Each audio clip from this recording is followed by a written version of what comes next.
Capítulo 4. Winston examinó la pequeña habitación en la tienda del señor Charrington.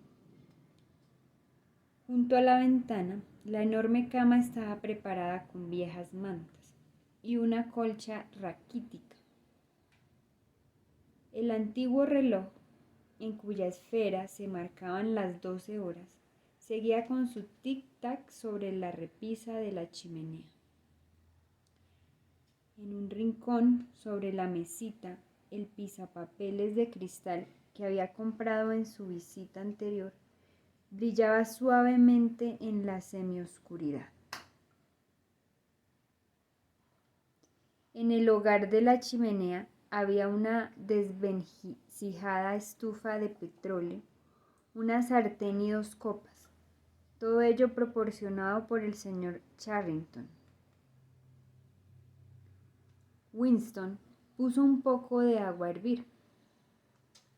Había traído un sobre lleno de café de la Victoria y algunas pastillas de sacarina.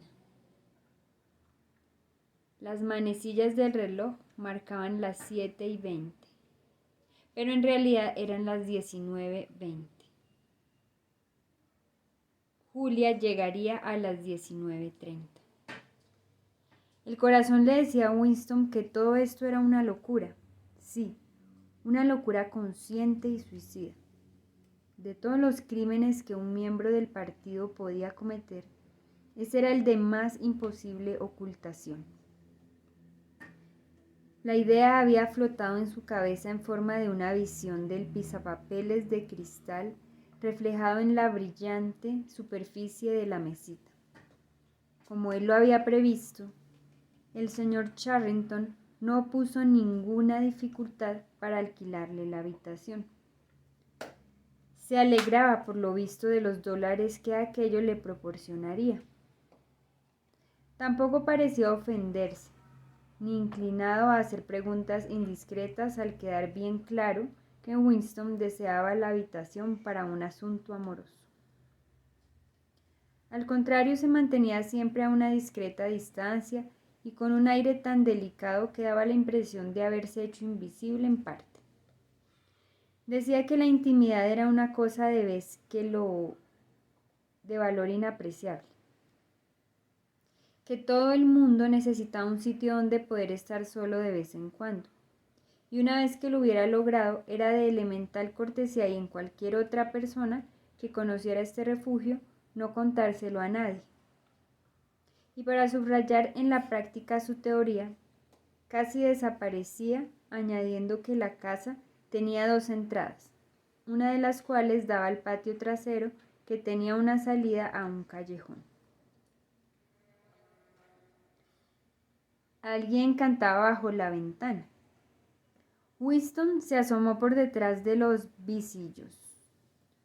El sol de junio estaba aún muy alto y en el patio central una monstruosa mujer sólida como una columna normanda, con antebrazos de un color moreno rojizo y un delantal atado a la cintura.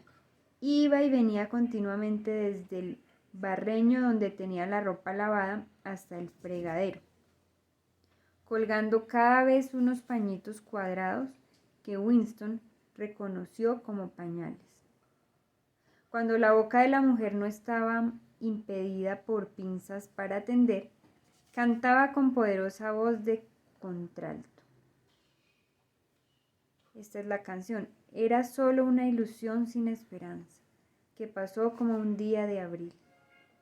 Pero aquella mirada, aquella palabra y los ensueños que despertaron me robaron el corazón. Esta canción obsesionaba a Londres desde hacía muchas semanas. Era una de las producciones de una subsección del Departamento de Música con destino a los proles. La letra de estas canciones se componía sin intervención humana en absoluto, valiéndose de un instrumento llamado versificador. Pero la mujer la cantaba con tan buen oído que el horrible sonsonete se había convertido en unos sonidos casi agradables. Winston oía la voz de la mujer, el ruido de sus zapatos sobre el empedrado del patio, los gritos de los niños en la calle y a cierta distancia, muy débilmente, el zumbido del tráfico. Y sin embargo su habitación parecía impresionantemente silenciosa gracias a la ausencia de telepantalla. qué locura, pensó Winston. Era inconcebible que Julia y él pudieran frecuentar este sitio más de unas semanas sin que los casaran. Pero la tentación de disponer de un escondite verdaderamente suyo bajo techo y en un sitio bastante cercano al lugar de trabajo había sido demasiado fuerte para él. Durante algún tiempo después de su visita al campanario, les había sido por completo imposible arreglar ninguna cita. Las horas de trabajo habían aumentado implacablemente en preparación de la semana del odio. Faltaba todavía más de un mes, pero los enormes y complejos preparativos cargaban de trabajo a todos los miembros del partido. Por fin, ambos pudieron tener la misma tarde libre. Estaban ya de acuerdo en volver a verse en el claro del bosque. La tarde anterior se cruzaron en la calle. Como de costumbre, Winston no miró directamente a Julia y ambos se sumaron a una masa de gente que empujaba en determinada dirección. Winston se fue acercando a ella. Mirándola con el rabillo del ojo, notó enseguida que estaba más pálida que de costumbre. Lo de mañana es imposible, murmuró Julia en cuanto creyó prudente poder hablar. ¿Qué? Que mañana no podré ir. La primera reacción de Winston fue de violenta irritación. Durante el mes que la había conocido, la naturaleza de su deseo por ella había cambiado. Al principio había habido muy poca sensualidad real. Su primer encuentro amoroso había sido un acto de voluntad, pero después de la segunda vez había sido distinto. El olor de su pelo, el sabor de su boca, el tacto de su piel parecían habérsele metido dentro o estar en el aire que lo rodeaba. Se había convertido en una necesidad física, algo que no solamente quería, sino sobre lo que a la vez tenía derecho.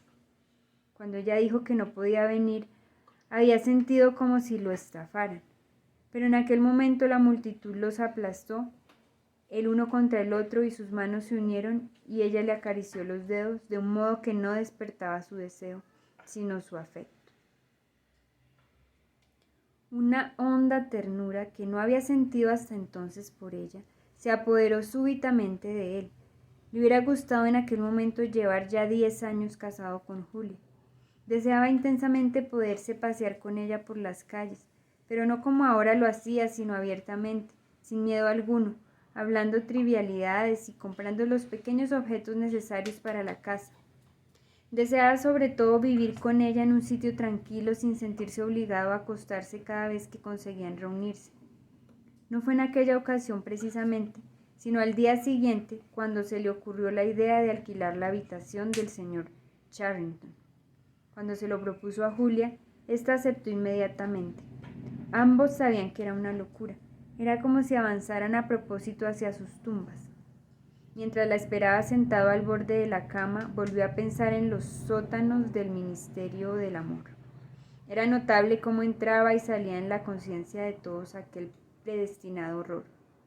Allí estaba clavado en el futuro, precediendo a la muerte con tanta inevitabilidad como el 99 procede al 100. No se podía evitar, pero quizás se pudiera aplazar.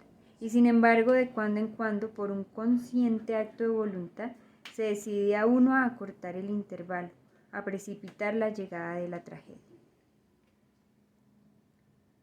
En este momento, sintió Winston unos pasos rápidos en la escalera.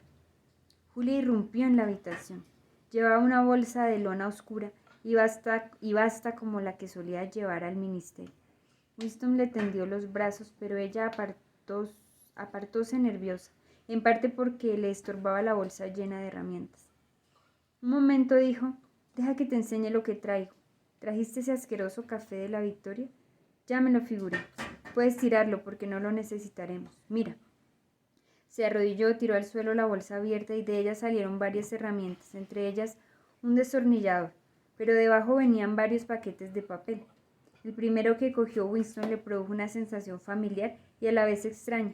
Estaba lleno de algo arenoso, pesado, que cedía donde quiera que se le tocaba.